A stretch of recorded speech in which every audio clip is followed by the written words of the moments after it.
Hi guys. So, for the first time in living memory, well, certainly for a few years, the excellent people at the Radio Data Centre have actually shipped my copy of the WRTH before Christmas. Last year it arrived after Christmas, and it did the year before that, and it did for several years, I think. Before they were actually involved in the publishing of it. Obviously, this is the last edition, the 80th edition, the last edition of the WRTH imprint, which is a crying shame. But it will continue in digital formats via the Radio Data Centre web app, and also an ebook version, of which I do have copies. And I'll be reviewing both of those platforms. Anyway, because this book always arrives, or tends to arrive, after Christmas, I generally review it after Christmas. And of course, this year, the situation could be a bit different. However, for those of you that buy it yourselves for Christmas, or have it purchased for you for Christmas, I don't know whether you would actually appreciate me doing a review beforehand. You'll have to stop yourself watching the video. So here it is, WRTH, World Radio and TV Handbook, 80th Anniversary Edition 2026.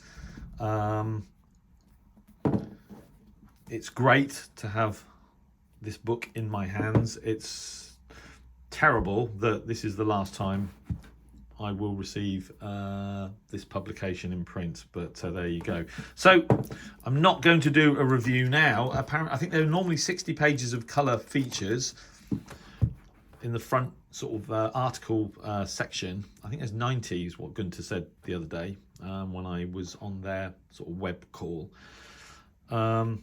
So why don't you guys let me know whether you want to see a review before Christmas. I'll do it in the next couple of days, or wait until after you've all opened your copies that you got for Christmas. Hi. So, but there you go. Here it is. Yeah, it's always a good feeling to receive a copy of the book.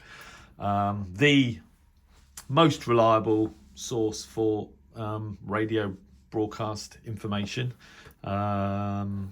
Always been my experience. I mean, as I said before, don't get me wrong, there are some excellent websites that I do use, short-wave.info, shortwaveschedule.com, etc., and there's a few others, and I'm very happy that they're around to help us figure out what we're listening to. But the fact that WRTH uses local knowledge, etc., I can't remember if it's ever been incorrect.